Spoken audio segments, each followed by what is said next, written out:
There are decisions that seem small at the moment they are made. Asterisk A. Short word. A simple gesture. An unexpected silence. Asterisk. And yet those decisions travel through time. Asterisk. They echo through generations. They change the course of entire stories. In the heart of the powerful Persian Empire, among marble palaces, enormous columns, and banquets that lasted for months, a woman faced a moment that seemed like just another command from the king. But that night something different happened. An order was sent. Asterisk. Messengers crossed the corridors of the palace. Asterisk. The empire waited, and nobles were present. Wine flowed freely, and everyone expected to see the queen enter. That was how it always happened. That was how power worked. But this time, no. Asterisk. This time, a woman did something no one expected. Asterisk. She said no. Her name was Queen Vashti.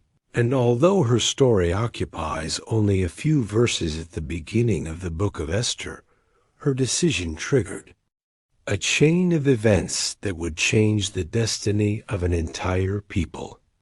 Asterisk. Curiously, this is one of the books of the Bible where the name of God does not appear. Asterisk. No recorded prayer.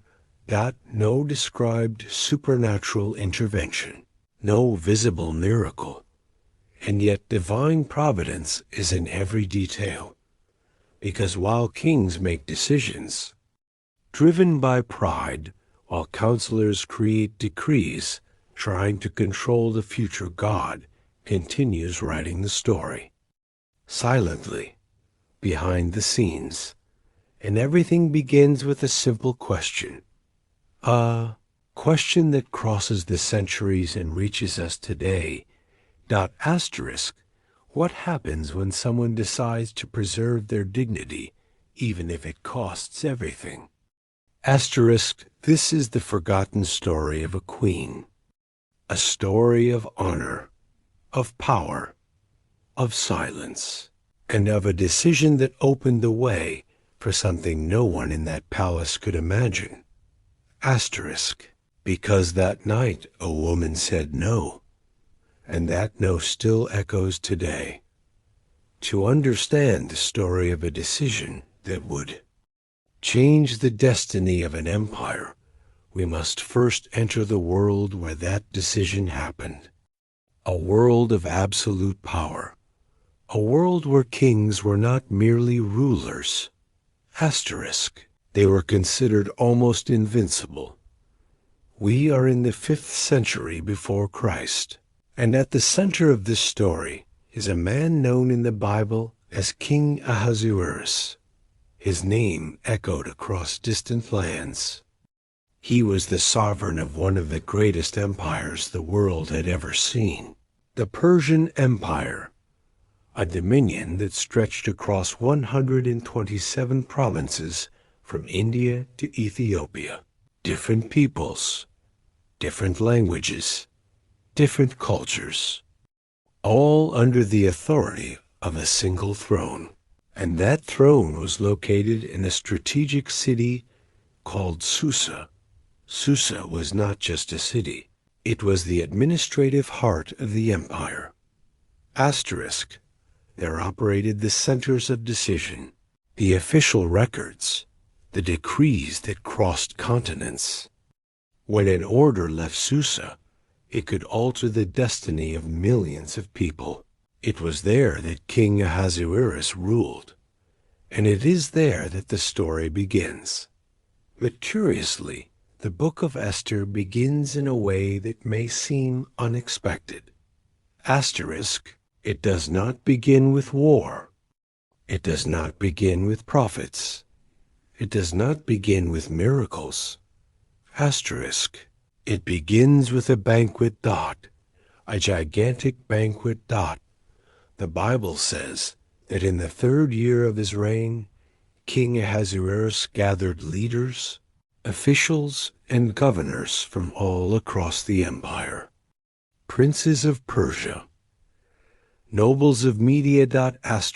Military authorities, provincial administrators. It was a gathering of power, but it was not merely a political meeting. It was also a spectacle. For 180 days, 6 months. Imagine that for a moment. 6 months of continuous display of the empire's wealth. Decorated halls, displayed treasures, luxury without limits. It was as if the king were saying to the leaders of the known world, "Look at what I possess. Look at what I control.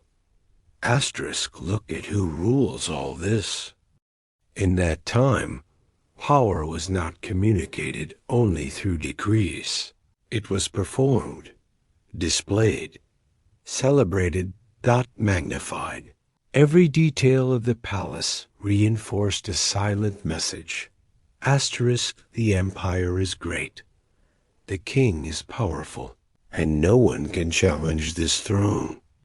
Perhaps someone hearing this story today might wonder, why such a long banquet? Why 6 months? Because in the ancient world, political alliances were strengthened through hospitality, honor, and display of wealth. Inviting governors and leaders.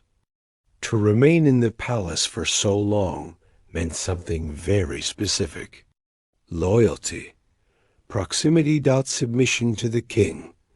King Ahasuerus was consolidating his authority. But another element was also present. Something more subtle, something human. When power grows, ego often grows with it. And environments of excess frequently prepare the ground for reckless decisions.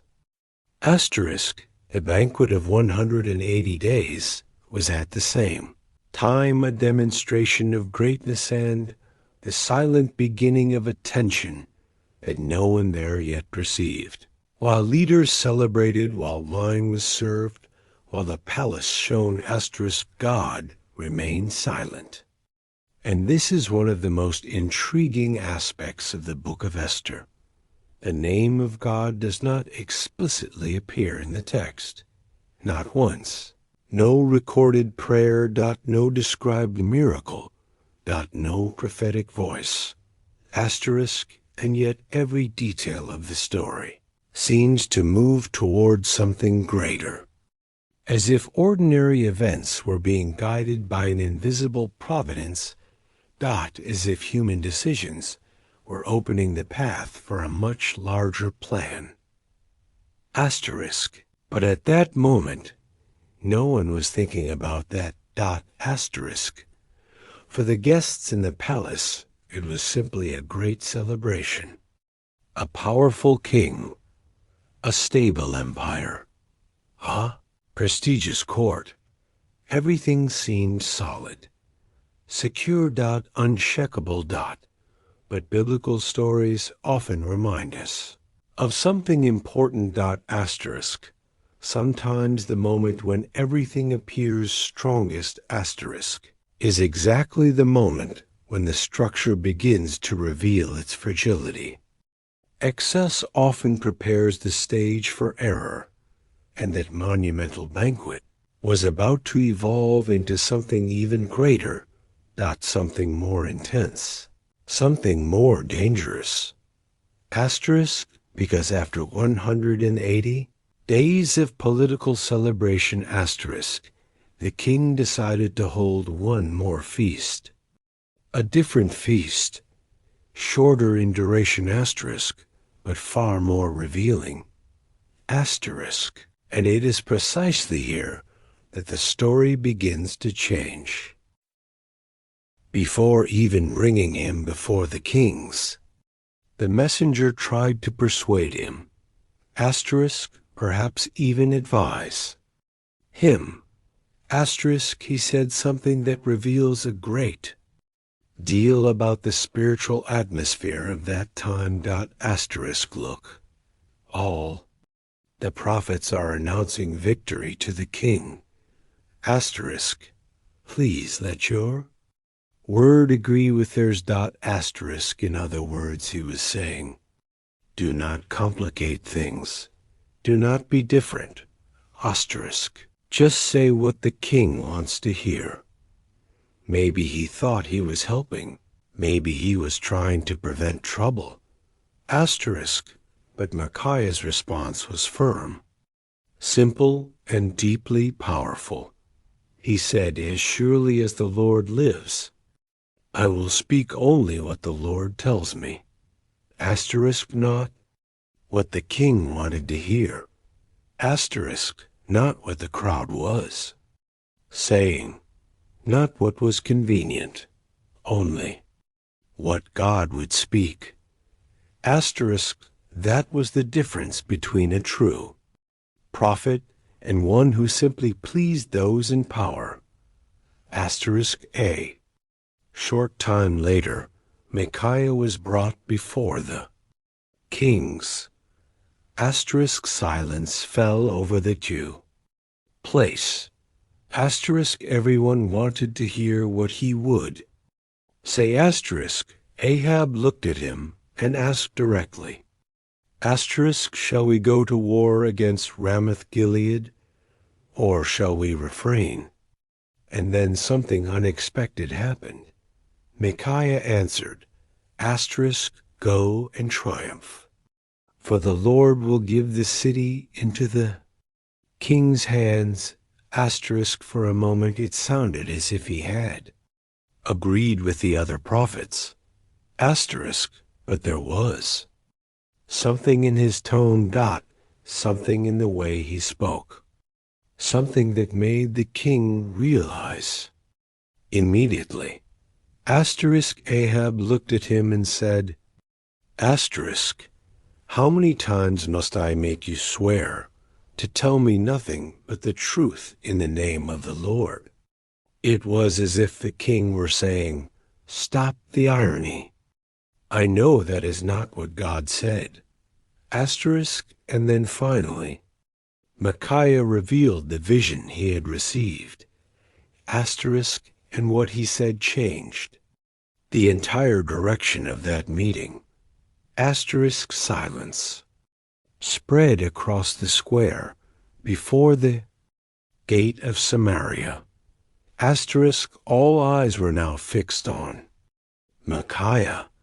Asterisk, King Ahab already knew that prophet well enough to recognize when something was not being said sincerely.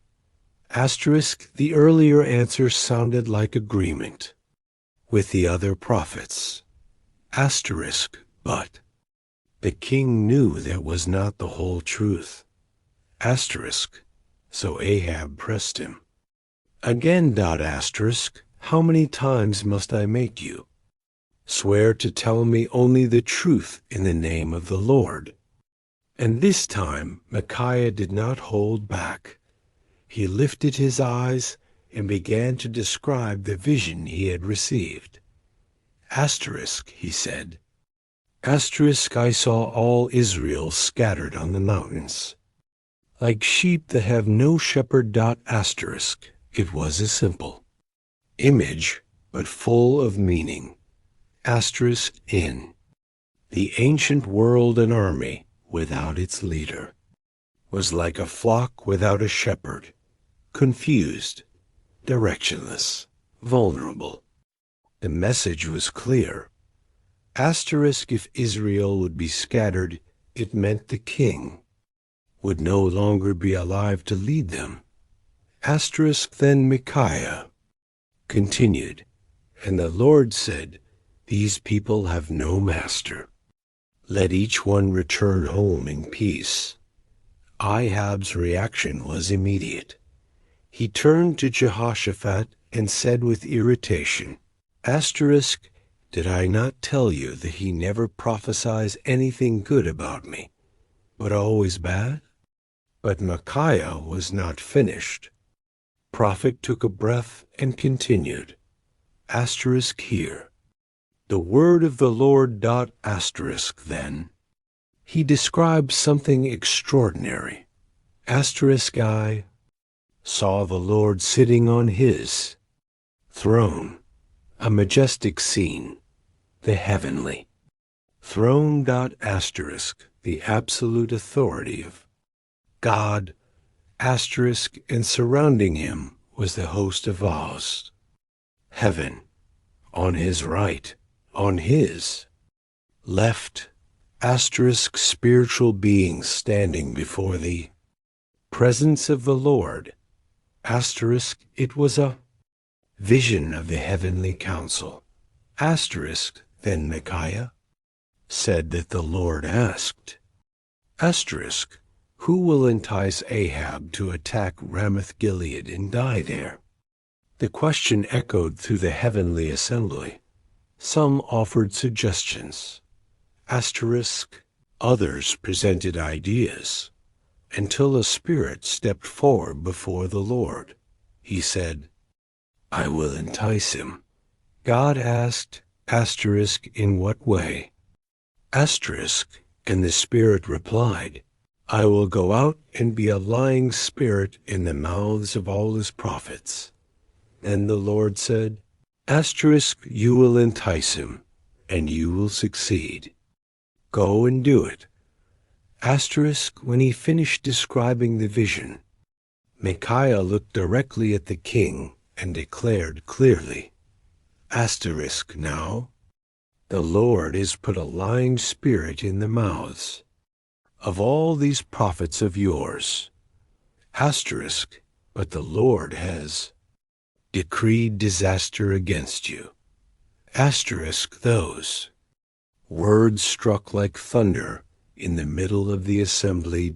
Asterisk 400 prophets had promised victory. Asterisk, but only one man was speaking in the name of God. Asterisk, the atmosphere grew heavy and tense. Asterisk, then one of the prophets stepped forward. Asterisk, it was Zedekiah, son of Chenaanah. He was furious. He walked toward Micaiah and in front of everyone struck the prophet in the face. Asterisk, the sound echoed across the square. Asterisk, Zedekiah said with sarcasm. Asterisk, which way did the Spirit of the Lord go when he left me to speak to you? But the prophet's answer was calm. No shouting, no anger, only certainty. Asterisk, he said. Asterisk, you will find out on the day when you go from room to hide. Asterisk, those words were a warning. Asterisk, because when the truth finally revealed itself, the false prophets would have nowhere to hide. Asterisk, Ahab had heard enough. Asterisk, he ordered the guards. Asterisk, take Micaiah and return him to Amon the governor of the city and to Joash the king's son.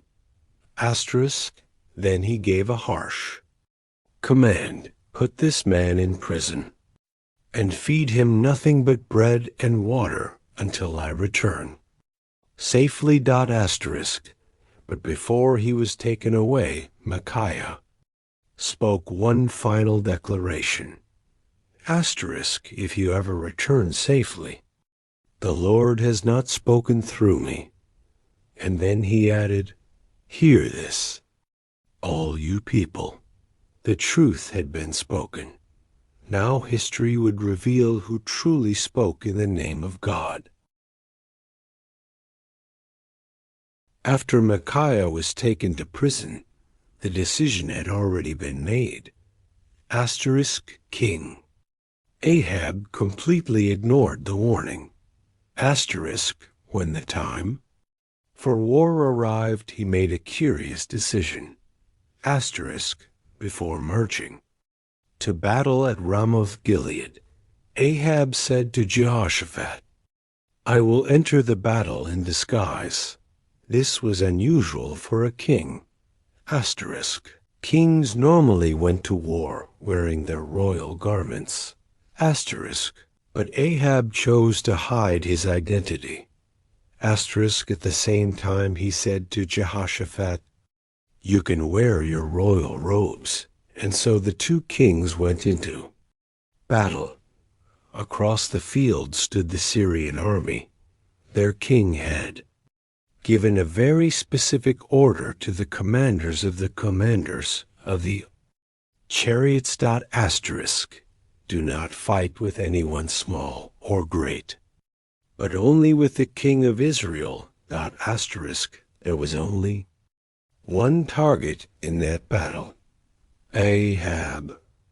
When the fighting began, the Syrian chariot commanders saw a man wearing royal robes. It was Jehoshaphat. Immediately, they thought he was the king of Israel and advanced toward him. Asterisk. Jehoshaphat realized the danger and cried out. Asterisk. When the Syrians realized he was not Ahab, they turned away. Asterisk. Meanwhile, in the chaos of the battle, a Syrian soldier drew his bow and released an arrow. Asterisk. The arrow flew across the battlefield and struck a vulnerable place in Ahab's armor, between the joints, a place almost impossible to hit by chance. But the arrow found the opening, asterisk, and pierced the king. Ahab felt the impact immediately. Turn around and take me out of the battle, he said to the driver of his chariot, for I am wounded. But the battle continued fiercely. Blood slowly flowed from his wound, asterisk, as the sun moved across the sky. His strength faded, asterisk, until at the end of the day the king died, exactly as the prophet had declared. When the sun began to set, a cry spread through the army, each man to his city, each man to his own land. Asterisk. Israel was scattered like sheep without a shepherd. The body of Ahab was taken back to Samaria when they washed the chariot where he had bled near the pool of Samaria. The dogs came and licked the blood. Thus the word of the Lord was fulfilled. The story of that king ended in tragedy. Asterisk. Not because God desired his destruction, but because again and again he chose to ignore the truth. Asterisk. But the name of Micaiah would represent something very different. Asterisk. The rare example of a man who had the courage to speak the truth, even when he stood completely alone. Asterisk. On that day 400 prophets spoke. Asterisk. 400 voices said exactly what the king wanted to hear. Asterisk. But none of those words came from the Lord. Asterisk. And this reveals something that runs through the entire biblical story. Asterisk. Not every voice that sounds spiritual comes from God. Asterisk. Not every prophecy that promises victory is true. Asterisk. Sometimes the truth is found in only one voice. Asterisk. Faithfulness to God often means walking alone. Asterisk. But in the end, it was Micaiah's word that came to pass. Asterisk. Because when a word comes from the Allah, Lord, it does not fail. It may be ignored. It may be rejected. It may even be mocked. but it will never fail to be fulfilled. Asterisk. And the question that remains is this. Asterisk if you had been standing in that square in Samaria, which voice would you have believed? Asterisk the crowd promising victory. Asterisk or the one man insisting on telling the truth. Asterisk because even today the truth is not always the most popular voice. Asterisk. But it is still the voice that comes from God. Asterisk, and sometimes all God needs is one person willing to speak the truth.